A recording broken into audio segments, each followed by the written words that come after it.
और चलिए अब रफ्तार से देखते हैं खबरें। उत्तराखंड के मुख्यमंत्री त्रिवेंद्र सिंह रावत ने इस्तीफा दे दिया। उन्होंने 4 बजे राज्यपाल बेबी रानी मौर्य से मुलाकात की, अपना इस्तीफा सौंपा। प्रेस कॉन्फ्रेंस में त्रिवेंद्र सिंह रावत ने कहा कि वो लंबे समय से राजनीति कर रहे हैं, अब जिन्हें जिम्मेदारी मिलेगी उन्हें शुभकामनाएं।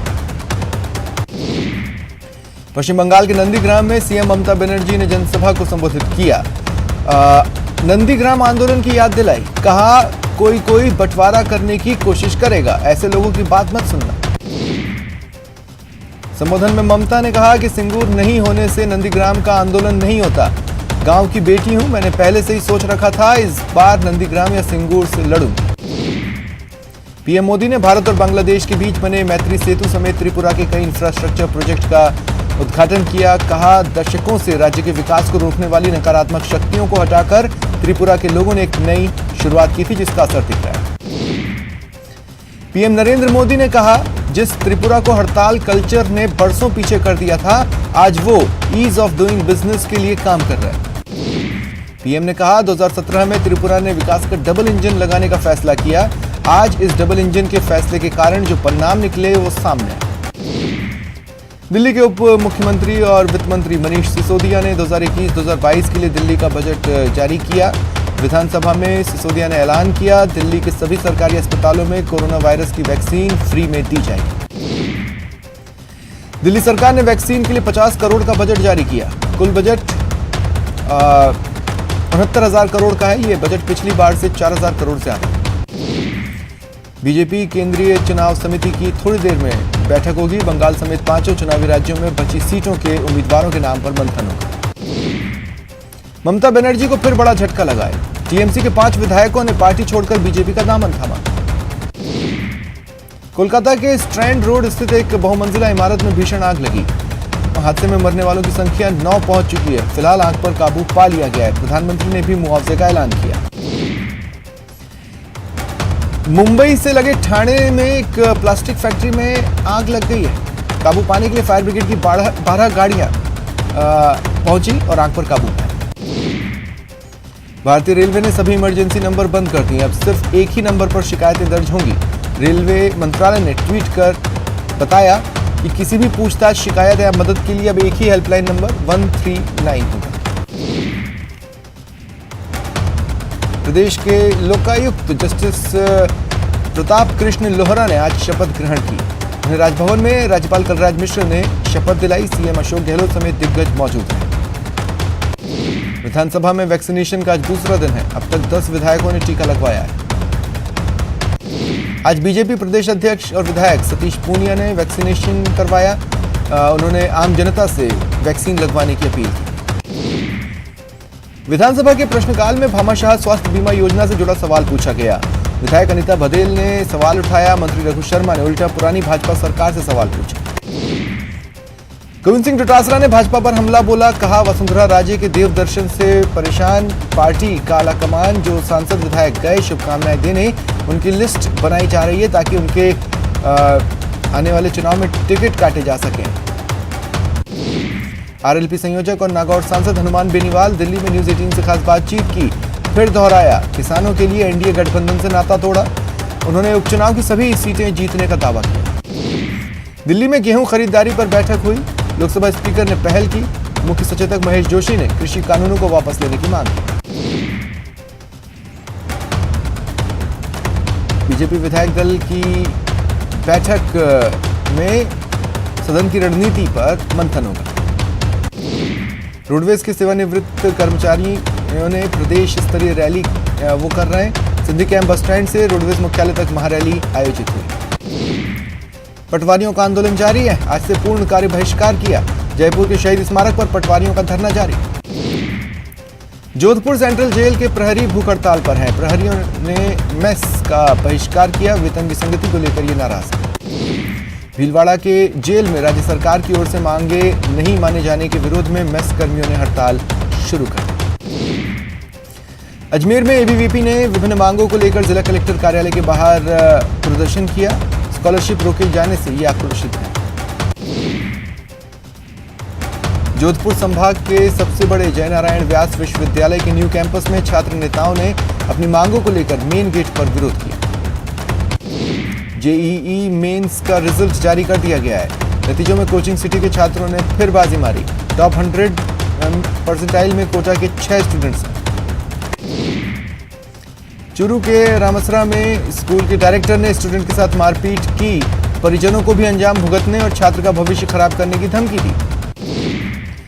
अलवर में खाकी की लापरवाही सामने आई। दुष्कर्म का आरोपी एएसआई रामजीत गुर्जर 2.5 साल से पुलिस की गिरफ्त से बाहर है। एएसआई पर महिला को शादी का झांसा देकर अश्लील वीडियो बनाकर ब्लैकमेल करने और दुष्कर्म का आरोप है। बाड़मेर में युवती के साथ रेप का मामला आया। पुलिस ने बताया युवक ने सोशल मीडिया के जरिए युवती से दोस्ती की, शादी का झांसा दे रेप किया। चूरू में घूसखोर वीडियो को एसीबी ने ट्रैप किया। 50,000 की रिश्वत लेते पकड़ा गया। कोटा के बोरखेड़ा इलाके में प्रॉपर्टी डीलर पर फायरिंग के मामले में पुलिस के हाथ खाली हैं। प्रॉपर्टी डीलर साबिर हुसैन पर बदमाशों ने आपसी विवाद में ताबड़तोड़ फायरिंग की थी। जख्मी हालत में उन्हें एमबीएस अस्पताल में भर्ती करवाया गया। पुलिस मौका मुआयना कर बदमाशों की तलाश में जुटी है। भरतपुर के इंडौन के नई मंडी इलाके में जमीन विवाद को लेकर 2 पक्षों में खूनी संघर्ष हुआ। एक पिता और 2 बेटे घायल हुए। सूचना पर पुलिस पहुंची, घायलों को इंडौन के सरकारी अस्पताल में भर्ती कराया। अजमेर गैंगरेप मामले में पुलिस की बड़ी कार्रवाई। कुछ संदिग्धों को हिरासत में लिया। शिनाख्त परेड कराई जाएगी। कोटा में 15 वर्षीय लड़की से गैंगरेप मामले में गिरफ्तार 2 आरोपियों को आज कोर्ट में पेश किया जाएगा।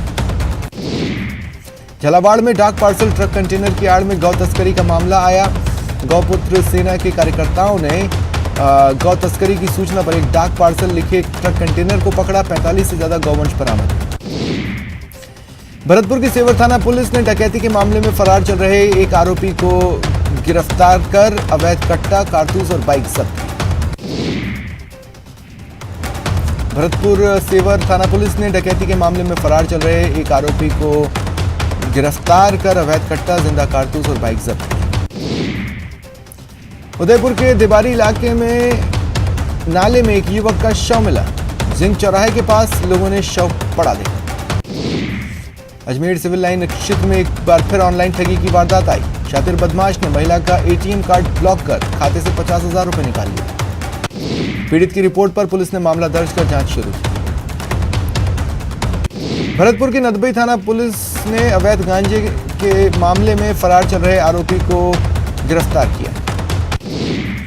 पुलिस ने भारी मात्रा में कट्टों को कब्जे में लिया। फरार आरोपी नरेंद्र सिंह को गिरफ्तार किया। बीकानेर पुलिस ने घर से लापता 4 बच्चों को तलाश लिया है। सोमवार शाम 4 बच्चे अचानक गुम हो गए थे। जानकारी के बाद पुलिस ने तलाश शुरू की। अजमेर में मोबाइल चोरी की वारदात सामने आई। दरगाह थाना इलाके में दिन दहाड़े मोबाइल चोरी की वारदात के कुछ ही देर बाद सीसीटीवी फुटेज की मदद से स्थानीय लोगों ने चोरों की पहचान की। जोधपुर में बाइक चोरों का आतंक। एक चोर ने सरेआम बाइक चालक के सामने ही उसकी बाइक ली और फरार हो गया। वारदात सीसीटीवी में कैद हुई। बूंदी के कोतवाली थाना क्षेत्र में बाईपास पर कचरा फेंकने को लेकर दुकानदार भिड़ गए। मामला बढ़ा, धारदार हथियारों से एक दूसरे पर हमला हो गया। एक पक्ष के 3 लोग घायल हुए। भीलवाड़ा में खान की कच्ची मिट्टी ढह गई। 3 मजदूरों की मौत हो गई। करौली में 2 बाइकों में भिड़ंत हो गई। 3 लोगों की मौत हुई, एक गंभीर रूप से घायल है। बारा के सीताबाड़ी में हाई वोल्टेज ड्रामा दिखा। मंदिर में दर्शन करने आए श्रद्धालु की मोटरसाइकिल को एक सिरफिरे ने आग लगा दी। भीलवाड़ा में गठिला खेड़ा में कुछ दबंगों ने कालबेलिया समाज की झुग्गी झोपड़ियों को जलाकर खाक कर दिया। अब इनके पास न तो खाने पीने का सामान है, न ही सोने पहनने के लिए कपड़े। भीलवाड़ा में ट्रॉले ने कार को टक्कर मारी। 3 महिलाओं की मौत हो गई। अजमेर से भीलवाड़ा की ओर आ रही कार को पीछे से आ रहे ट्रेलर ने टक्कर मार दी। कार सवार 3 महिलाओं की मौत हुई, 3 लोग घायल हुए।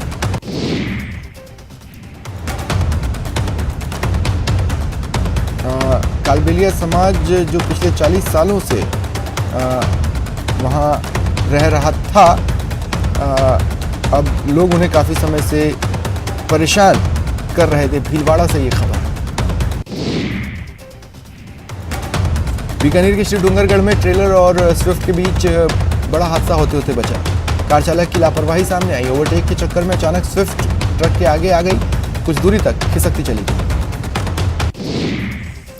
घटना सीसीटीवी में कैद हुई। पुलिस ने दोनों वाहनों को सड़क से हटाया, गनीमत रही, जनहानि नहीं हुई।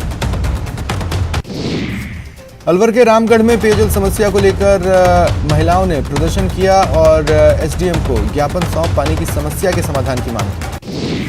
कोटा के फाट के डाबरा गांव की महिलाओं ने जिला कलेक्ट्रेट पर धरना प्रदर्शन किया। इनका आरोप है कि दो दबंग मुरलीधर और भीमा ने पंचायत की सरकारी जमीन पर कब्जा कर पक्का निर्माण किया। झुंझुनू के पिलानी थाना इलाके में बीते दिनों मासूम के साथ दुष्कर्म की वारदात के बाद आरोपियों को कड़ी सजा देने की मांग की जा रही है। नारायणी सेना ने जिला कलेक्टर को ज्ञापन सौंपा। कोटा के रावत भाटा रोड पर स्थानीय लोगों ने सार्वजनिक निर्माण विभाग के दफ्तर पर जाकर अर्धनग्न प्रदर्शन कर आरोप लगाया कि पिछले 1.5 साल से कोटा रावत भाटा रोड की हालत जर्जर है। भरतपुर में सरसों के दामों में सीजन के समय भी लगातार बढ़ोतरी हो रही है। भाव 5350 रुपए तक पहुंच गए। भरतपुर में गायत्री परिवार और ब्राह्मण महिला प्रकोष्ठ की ओर से सम्मान समारोह का आयोजन किया गया। भरतपुर के गांव लोहासा निवासी मोहम्मद शाह ने अपनी शादी की 3री सालगिरह पर 35 हेलमेट और मास्क बांटे। कोटा में वेस्ट से बेस्ट बनाने के संकल्प को लेकर कचरे से वर्मी कंपोस्ट खाद बनाने का प्रोजेक्ट महिलाओं ने शुरू किया है। भरतपुर के लोहागढ़ की 14 साल की बेटी लक्ष्मी तिवारी ने 85 किलो वजन उठाकर गोल्ड मेडल जीता। चलिए रफ्तार से बढ़ाते हैं खबरों का सिलसिला। प्रदेश का नवोदित डॉक्टर अम्बेडकर विधि विश्वविद्यालय बिना बार काउंसिल ऑफ इंडिया की मान्यता के चल रहा है। प्रदेश के 82 लॉ कॉलेजेस की विश्वविद्यालय से संबद्धता नहीं हो पाई। यूनिवर्सिटी को ही बीसीआई से मान्यता नहीं मिलेगी तो संबंधित कॉलेज भी बिना बीसीआई की मान्यता के माने जाएंगे और विधि के हजारों छात्रों का एडवोकेट के रूप में रजिस्ट्रेशन नहीं हो पाएगा। भरतपुर में महात्मा गांधी राष्ट्रीय ग्रामीण रोजगार गारंटी योजना के तहत पूरा काम पूरा दाम अभियान का शुभारंभ कलेक्टर नथमल डिडेल ने किया। कलेक्टर ने मिनी सचिवालय सभागार से जागरूकता रथ को झंडी दिखाकर रवाना किया। राजसमंद की ओलना खेड़ा पंचायत का राजकीय उच्च माध्यमिक विद्यालय सारनिया खेड़ा मूलभूत सुविधाओं से भी वंचित है। सवाई माधोपुर के गंगापुर सिटी कस्बे में नई रेलवे लाइन का कार्य बड़ी तेजी के साथ चल रहा है। ट्रायल कार्य भी पूरा हो चुका है। रीको एरिया से होकर रेलवे लाइन गुजरने के कारण रीको एरिया में रहने वाले वार्ड नंबर 45 के बाशिंदों के लिए रास्ता नहीं के बराबर बचा। डूंगरपुर के किसानों के लिए अच्छी खबर, न्यूनतम समर्थन मूल्य पर किसानों की गेहूं की खरीद 15 मार्च से शुरू होगी। भीलवाड़ा के बनेड़ा ग्राम में प्रधानमंत्री के कार्यक्रम परीक्षा पर चर्चा से जुड़ने के लिए बच्चे और अभिभावक रजिस्ट्रेशन करवा रहे हैं। दौसा में यूको बैंक की ओर से मातृभाषा को बढ़ावा देने के लिए सम्मान समारोह का आयोजन किया गया। भरतपुर में महात्मा गांधी राष्ट्रीय ग्रामीण रोजगार गारंटी योजना के तहत पूरा काम पूरा दाम अभियान का शुभारंभ हुआ। भरतपुर के बयाना उपखंड के वैर भुसावर और नदबई इलाके में बरसात के साथ ओलावृष्टि हुई, किसानों की फसल बर्बाद हो गई। जैसलमेर में किसानों के अरमानों पर एक बार फिर पानी फिरा। किसानों को पूरा पानी नहीं मिलने के कारण खड़ी फसल खराब हो गई। फसल बर्बादी को लेकर राज्य सरकार गंभीर हो गई है। कृषि मंत्री के निर्देश पर जिला प्रशासन ने जायजा लेना शुरू कर दिया। भरतपुर के बयाना में लुपिन फाउंडेशन की ओर से कस्बे के निजी मैरिज होम परिसर में महिला सशक्तिकरण जागरूकता संगोष्ठी आयोजित की गई। डूंगरपुर में महिला एवं बाल अधिकारिता विभाग और जिला विधिक सेवा प्राधिकरण की ओर से पंडित दीनदयाल उपाध्याय भवन में कार्यशाला का आयोजन हुआ। अजमेर में आंगनबाड़ी महिला कार्यकर्ताओं ने कार्यक्रम आयोजित किया, अपने सहयोगियों के साथ महिलाओं का सम्मान किया। कोटा नगर विकास न्यास प्रशासन की ओर से 2 दिवसीय बहुउद्देशीय शिविर का आयोजन किया गया। देश में कोरोना सैंपल की जांच की संख्या 22 करोड़ के पार पहुंच गई है। कुल 7.4 लाख से ज्यादा टेस्ट हुए। अब तक 2 करोड़ 19 लाख से ज्यादा लोगों को वैक्सीन लगाई जा चुकी है। चूरू में टीकाकरण अभियान के तहत 9000 से ज्यादा लोगों को वैक्सीन लगाई। देश भर में 24 घंटों में 15,388 नए केसेस आए। महामारी से कल 77 लोगों की मौत हुई। फिलहाल इतना ही।